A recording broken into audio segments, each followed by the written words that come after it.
Hello students, आज हम पढ़ेंगे रासायनिक समीकरण पर आधारित गणनाएं, calculations on the based of chemical equation. रासायनिक समीकरण से हम किस तरह की गणनाएं कर सकते हैं और किस तरह से हम उनके आयतन, द्रव्यमान, मोल संख्या ज्ञात कर सकते हैं, तो हम एक एक करके यहाँ देखेंगे। कुछ गणनाएं हम यहाँ पर करेंगे। सापेक्ष मोल संख्या, सापेक्ष मोल संख्या। दूसरी तरह की गणना हम कर सकते हैं सापेक्ष अणुओं की संख्या, अणुओं की संख्या। तीसरी गणना सापेक्ष द्रव्यमान और चौथी गणना है सापेक्ष आयतन। किसके लिए? गैसीय अभिक्रियाओं के लिए, एसटीपी पर गैसीय पदार्थों के लिए, गैसीय पदार्थ। तो यहां हम 4 प्रकार की गणनाएं देखेंगे। सापेक्ष मोल संख्या, एक यदि बैलेंस केमिकल इक्वेशन दी है तो उससे हम मोल संख्या ज्ञात कर सकते हैं। केमिकल इक्वेशन से हम नंबर ऑफ मॉलिक्यूल्स, अणुओं की संख्या ज्ञात कर सकते हैं, द्रव्यमान ज्ञात कर सकते हैं और एसटीपी पर गैसीय पदार्थों के आयतन ज्ञात कर सकते हैं। एक उदाहरण लेते हैं। हाइड्रोजन ऑक्सीजन से क्रिया कर जल बनाता है। हाइड्रोजन ऑक्सीजन से क्रिया कर जल बनाता है। हमें केमिकल इक्वेशन लिखते आना चाहिए और लिखने के बाद उसे बैलेंस करना है। यहाँ ऑक्सीजन 1 है, यहाँ 2 है, हमने यहाँ 2 किया। हाइड्रोजन कितने हो गए? 4, तो यहाँ 2 कर दिया। ये एक केमिकल इक्वेशन है जो बैलेंस है। अब हम इस इक्वेशन से मोल संख्या कैसे ज्ञात करेंगे, तो हम पहले यहाँ देखते हैं कि इसमें कितने मोल से कितने मोल बन रहे हैं। तो यहाँ 2 मोल हाइड्रोजन एटम, हाइड्रोजन मॉलिक्यूल्स, 1 मोल ऑक्सीजन, कितने मोल? 2 मोल H2O बना रहा है। 2 मोल किसके? हाइड्रोजन के, 1 मोल ऑक्सीजन के, आपस में क्रिया करके कितने मोल? 2 मोल जल बनाते हैं। अब न्यूमेरिकल में आपसे कुछ भी पूछा जाए तो आप उसे सॉल्व कर सकते हैं। आपसे पूछा जाए कि 4 मोल हाइड्रोजन कितना जल देंगे या 0.5 मोल ऑक्सीजन कितना जल बनाएंगे, या फिर हमें 0.5 मोल H2O प्राप्त करने के लिए कितने हाइड्रोजन के मोल की आवश्यकता होगी, तो इस तरह से हम कैलकुलेशन कर सकते हैं। दूसरा, अणुओं की संख्या। अणुओं की संख्या के लिए एवोगैड्रो संख्या का उपयोग करेंगे। ये कितने मोल है? 2 मोल, तो 2 इंटू Na। Na एवोगैड्रो संख्या 6.02 इंटू 10⁻23। यहाँ पर ये कितने मोल है? 1 मोल है। Na कितने मोल जल बनाएंगे? 2 into Na। 2 into Na hydrogen के अणु Na ऑक्सीजन के अणु से क्रिया कर 2 इंटू Na जल बनाते करते हैं। तो यहाँ Na क्या है? Na है एवोगैड्रो नंबर 6.02 इंटू 10⁻23। तो यहाँ पे हमने ये सापेक्ष अणुओं की संख्या लिखी है और इसकी सहायता से हम न्यूमेरिकल सॉल्व कर सकते हैं। द्रव्यमान के संदर्भ में देखें तो यहाँ हाइड्रोजन कितने ग्राम है? 4 ग्राम। AMU में भी लिख सकते हैं 4 ग्राम हाइड्रोजन कितने ग्राम? 32, 16 इंटू 2 32 ग्राम ऑक्सीजन से क्रिया कर 18 जल का जो अणु द्रव्यमान है वो 18 होता है। 18 इंटू 2 36 ग्राम जल बनाते हैं। 4 ग्राम हाइड्रोजन 32 ग्राम ऑक्सीजन से क्रिया कर 36 ग्राम जल बनाती है। तो इस आधार पर अब हम आगे न्यूमेरिकल सॉल्व कर सकते हैं। आयतन संबंधी गणना करने के लिए एनटीपी पर हम गैसीय पदार्थ के आयतन लेते हैं। हाइड्रोजन गैस है, ऑक्सीजन गैस है और यदि जल को भी हम गैस रूप में लिखें तो यहाँ पर 2 इंटू 22.4 लीटर हाइड्रोजन के कितने मोल है? 2 मोल है। एसटीपी पर 1 मोल गैसीय पदार्थ का आयतन कितना होता है? 22.4 लीटर होता है। तो 2 इंटू 22.4 लीटर हाइड्रोजन, कितने लीटर ऑक्सीजन? 22.4 लीटर ऑक्सीजन से क्रिया कर कितना? 2 इंटू 22.4 लीटर जल बनाती है। तो अगर हमें ये चीज मालूम है, हमें सापेक्ष आयतन मालूम है, तो हम पूछे गए आयतन को आसानी से ज्ञात कर सकते हैं। अब हम इसी पर आधारित कुछ न्यूमेरिकल सॉल्व करेंगे।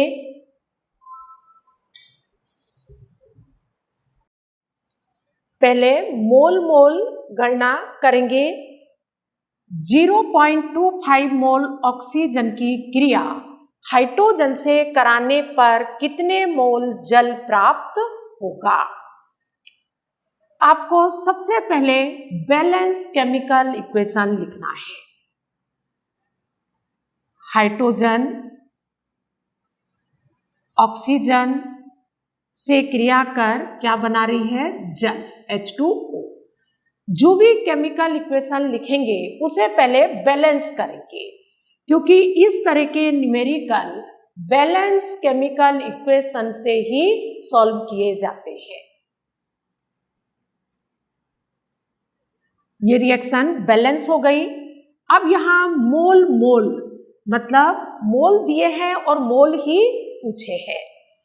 0.25 मोल ऑक्सीजन की क्रिया हाइड्रोजन से कराने पर कितने मोल, जो पूछा है उसके नीचे हम इकाई सहित x लिखेंगे।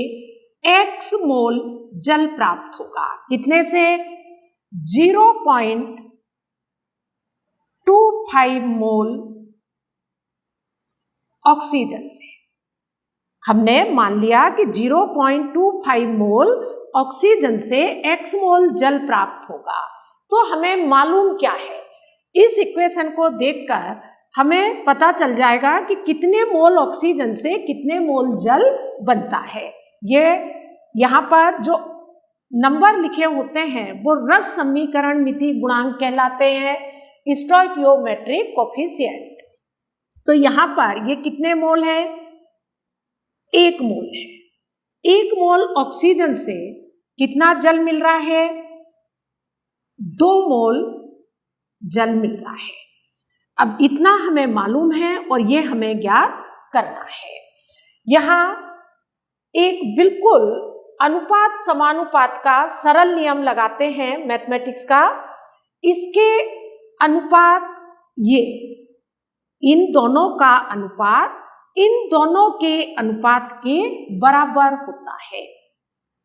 तो हम 1/0.25 इक्वल 2/x, इसको हम पॉइंट हटाएंगे, कैंसिल करेंगे, ये 4 टाइम्स कैंसिल हो जाएगा 100, इसको भी हम कैंसिल कर देंगे 2 टाइम्स।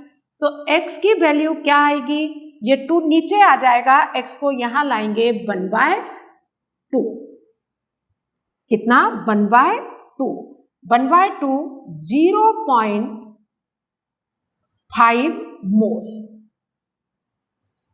कितने मोल जल बनेगा, 0.5 मोल। अब हम दूसरा न्यूमेरिकल देखते हैं जो अणुओं की संख्या पर आधारित है। 3.01 into 10⁻23 नाइट्रोजन अणुओं से अमोनिया के कितने अणु प्राप्त होंगे। नाइट्रोजन से क्या बनाना है, अमोनिया बनाना है। तो पहले हम क्या लिखेंगे, इक्वेशन लिखेंगे, N2 नाइट्रोजन किससे क्रिया कर, हाइड्रोजन से क्रिया कर अमोनिया बनाती है। ये बहुत महत्वपूर्ण समीकरण है, हेबर प्रोसेस। हेबर विधि में नाइट्रोजन की हाइड्रोजन से क्रिया कर अमोनिया गैस बनाई जाती है। रिएक्शन को बैलेंस करेंगे, यहाँ नाइट्रोजन 2 है, यहाँ 2, हाइड्रोजन कितने हो गए, 6 हो गए, तो यहाँ 3। अब इसमें हमें उन्हीं पदार्थों को देखना है जो न्यूमेरिकल में दिए हैं। 3.01 into 10⁻23 नाइट्रोजन अणुओं से, कितने अणुओं से, 3.01 into 10⁻23, इतने अणुओं से अमोनिया के कितने अणु बनेंगे। तो यहां हम मान लेते हैं कि अमोनिया के X अणु बनेंगे।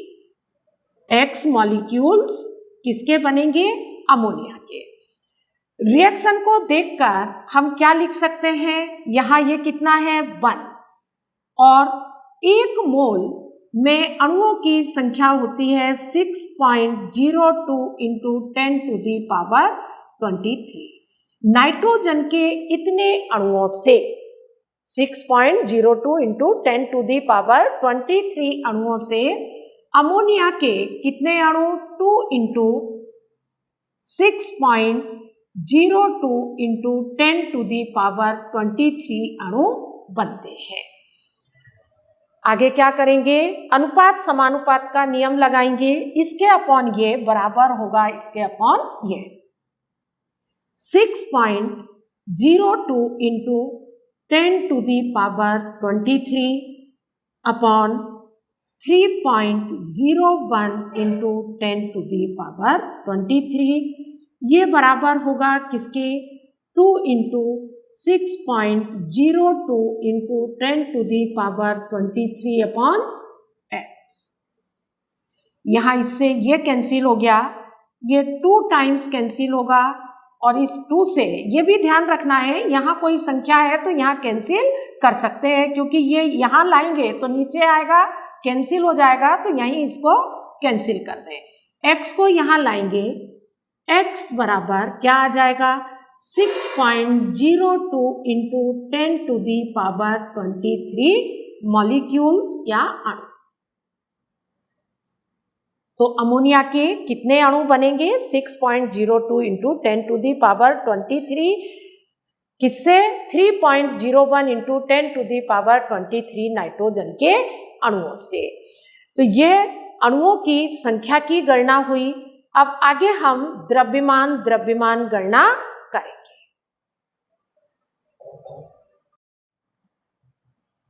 4.04 ग्राम पोटेशियम नाइट्रेट को गर्म करने पर कितने ग्राम ऑक्सीजन प्राप्त होगी। किसको गर्म करना है, पोटेशियम नाइट्रेट को। रिएक्शन लिखेंगे, पोटेशियम नाइट्रेट को गर्म करने पर potassium nitrite KNO2 plus O2 oxygen gas बनती है। बैलेंस करेंगे इक्वेशन को।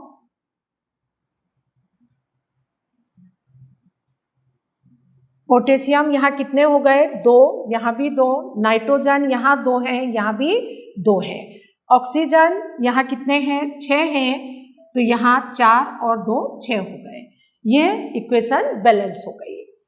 अब हमें देखना है कि 4.04 ग्राम पोटेशियम नाइट्रेट को गर्म करने पर, तो यहाँ 4.04 ग्राम पोटेशियम नाइट्रेट को गर्म करने पर कितने x ग्राम ऑक्सीजन प्राप्त होगी? कितनी होगी? x ग्राम। इन दोनों पर आपको फोकस करना है। इसका क्या लिखेंगे? मॉलिक्यूलर मास, और इसका भी मॉलिक्यूलर मास लिखेंगे।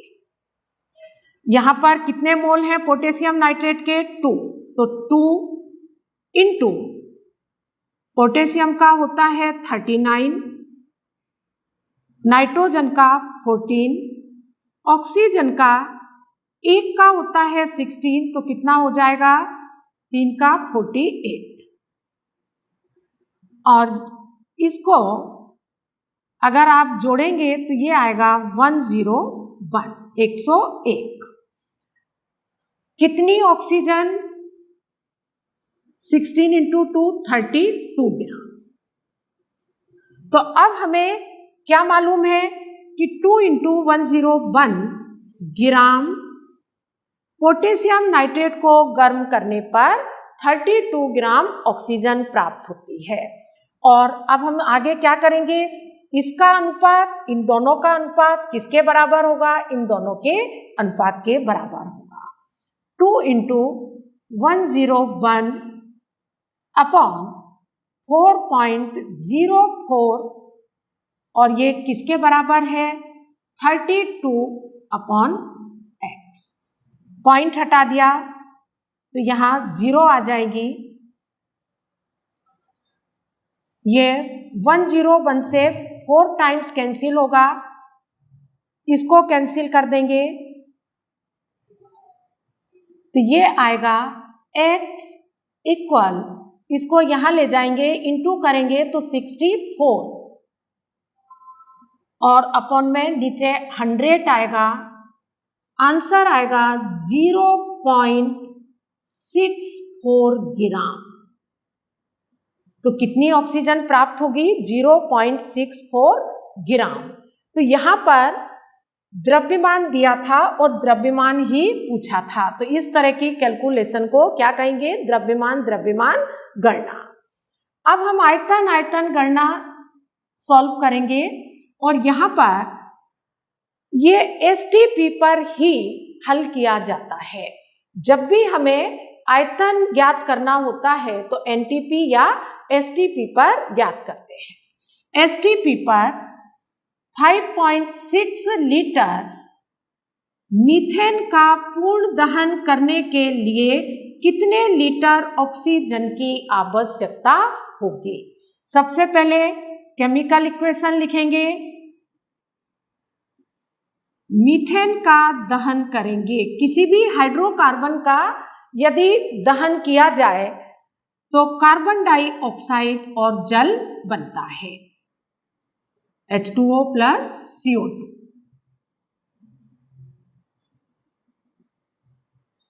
ये बैलेंस हो गई इक्वेशन। अब हम देखते हैं कि 5.6 लीटर मीथेन का दहन करने पर, कितने मीथेन का? 5.6 लीटर मीथेन का दहन करने के लिए कितने लीटर ऑक्सीजन? किसका आयतन पूछा है? ऑक्सीजन का, तो यहां लिखेंगे x लीटर। रिएक्शन से हमें क्या पता चल रहा है? ये कितने मोल हैं? 1 मोल। और एसटीपी पर 1 मोल गैस का आयतन कितना होता है? 22.4 लीटर। ये कितने मोल हैं? 2 मोल है तो 2 का कितना होगा 2 इंटू 22.4 लीटर। अनुपात समानुपात का नियम लगाएंगे 22.4 अपॉन 5.6 ये किसके बराबर होगा 2 इंटू 22.4 अपॉन x। 22.4 को हम 5.6 से कैंसिल करेंगे तो ये 4 टाइम्स कैंसिल हो जाएगा, इसको कैंसिल करेंगे 2 से और x इक्वल 2 से हम इसको डिवाइड करेंगे तो ये आएगा 11.2 लीटर। तो इस तरह से हम कैलकुलेशन कर सकते हैं। ये हमने मोल मोल आयतन आयतन समान यूनिट की कैलकुलेशन की थी। इस तरह के न्यूमेरिकल एक्सचेंज करके भी आ सकते हैं, जैसे द्रव्यमान आयतन गणना, मोल आयतन गणना, मोल द्रव्यमान गणना।